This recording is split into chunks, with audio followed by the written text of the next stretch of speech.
So this layout is Central Works. It's intended to represent a fictional car factory based on two locations, either Austin's works in Longbridge in the West Midlands or Ford's plant at Dagenham.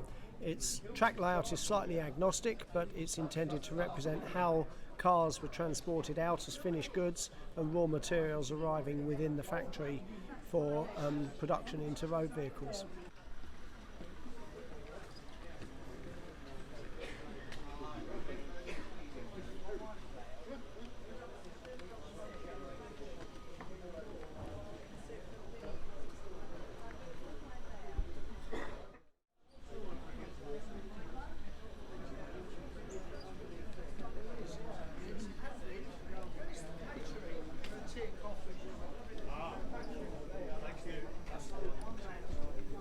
Car factory itself is intended to be off the scene through the bridge at the very far end, and like a lot of plants in those days, they generated their own power and they brought in their workforce by rail.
What you're seeing is a small station platform that would be served by an undocumented rail service that brought in workers who were possibly on shift working at the factory.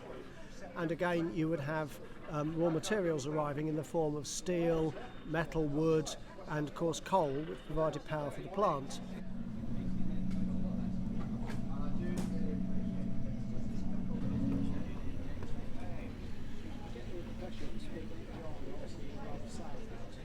And then also factories, as indeed Ford certainly did, they would have a large skeleton stencil that was on the roof of the building that showed the name of the plant, and that one was famous at Dagenham. If you ever saw aerial photographs of the Ford plant, it was on the River Thames.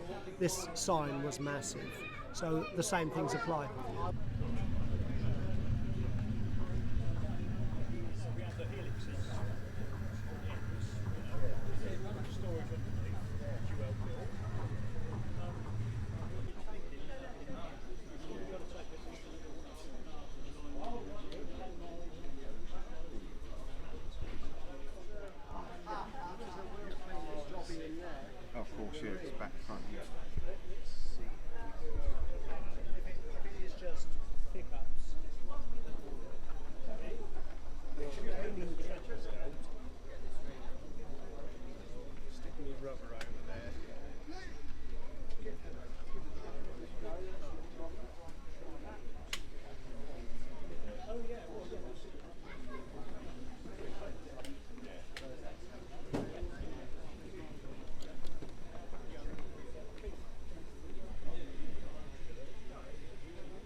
The layout is about 10 years old. We started in 2013, having retired the previous layouts that we were using, and it's developed to the scene that you see today in that period. It was largely complete. I mean, people say model railways are never really complete, but it's been developed slowly by adding small cameos and small scenic items as we go along. But it's basically been 10 years so far, and it's roughly mature now. We're just tinkering and adding small details and pieces, but everybody loves to see something animated, so our Tippler display is always widely attractive to people. In terms of setting up, the layout takes about an hour to an hour and a half to assemble. It handles nicely into 3 crates, so it's easy for us to transport it. And obviously we then just are adding some detail. Most of the layout is fixed. There are 1 or 2 small items that we take off because they're fragile and they're easy to support by having them separately stored. But most of the layout is largely complete as you see it now, and we would simply move those around to handle it in the back of a smallish van. We've got the transportation and the assembly of the layout with people that are familiar with it down to a reasonably slick operation. So it'll take us about an hour to an hour and a half to take it down to.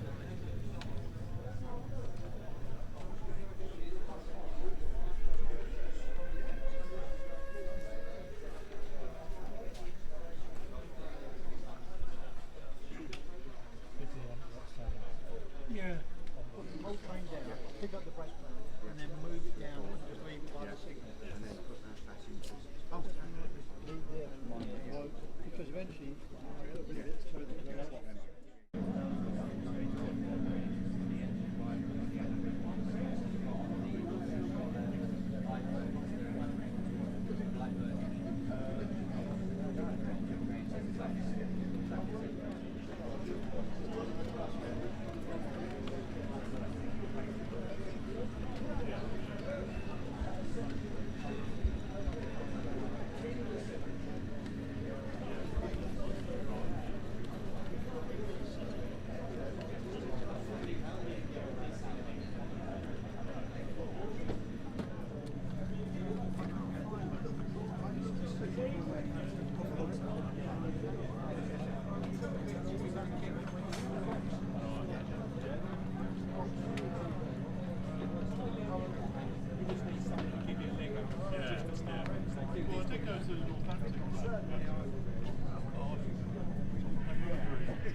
Was still there. Oh, I know.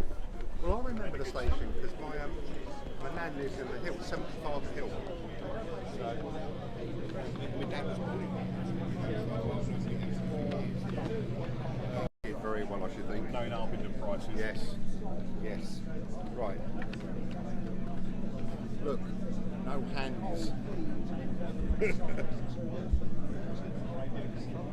Yep, radio controlled. It's an excellent layout because there's so much here.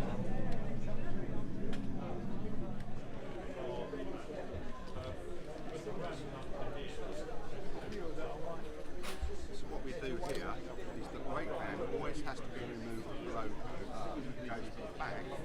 And when the next train is ready, the brake van is ready to be put on the back. Gotcha.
The factory would have its own boiler house or its own generation plant, hence a lot of them had very tall chimneys, and a lot of companies would advertise the products or the name that they were trading under on the chimney, because it could be seen from a long way round.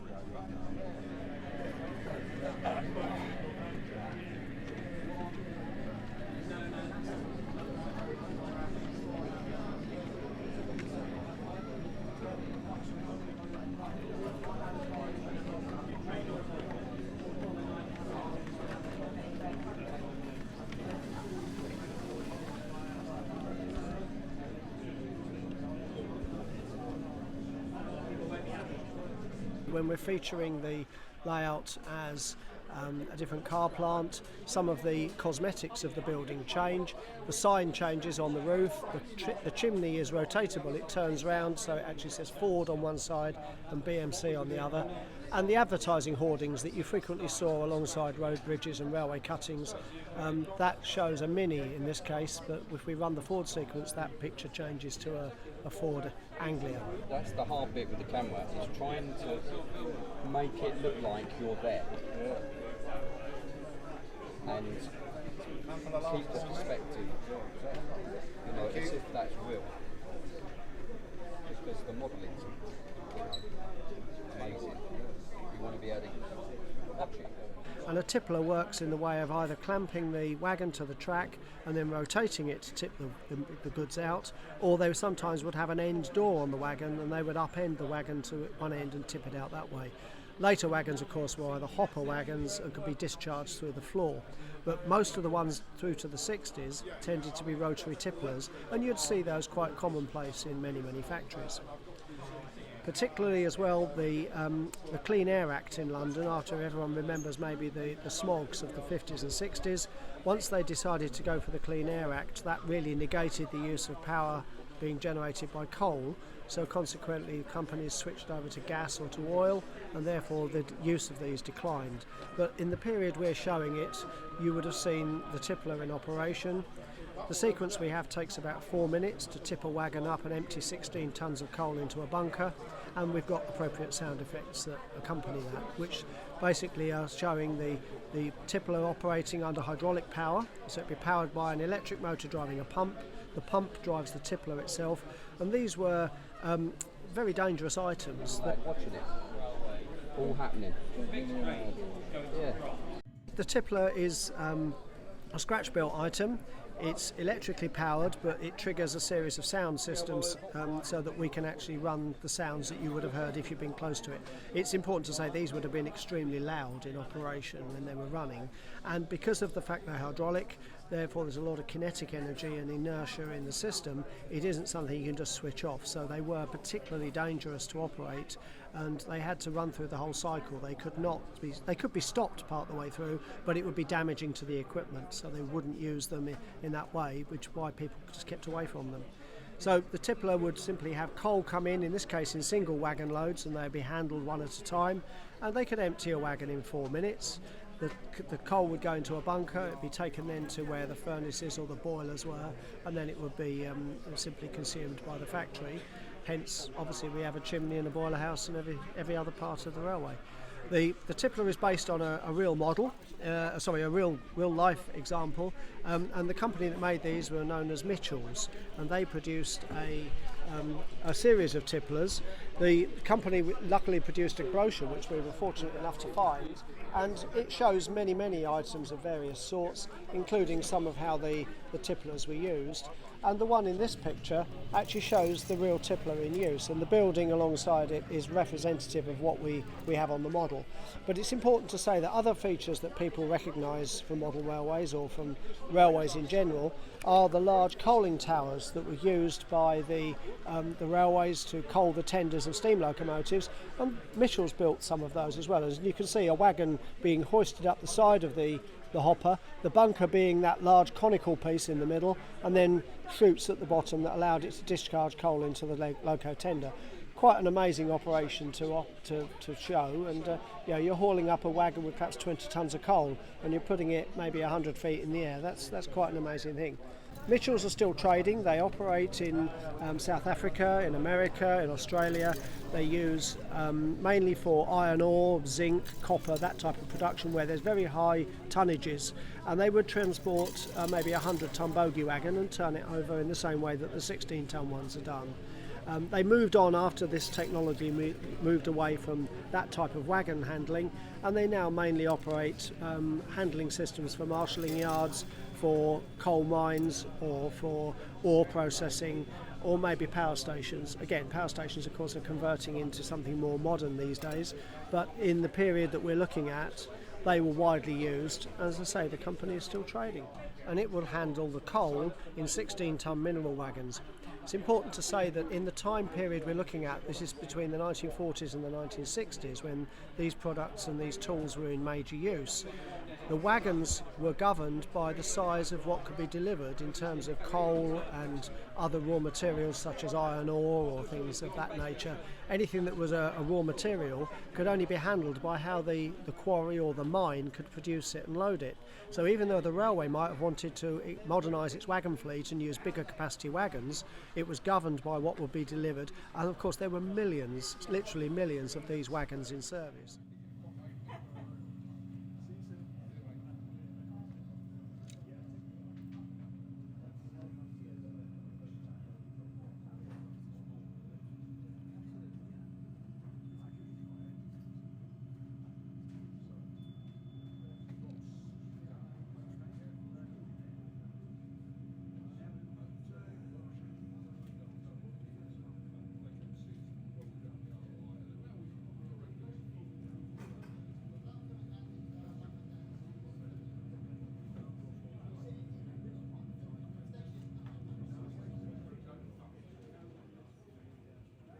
Tipplers were built for industrial sites and for other large power stations and the like, to be able to allow them to handle the wagons quicker than a man could unload them.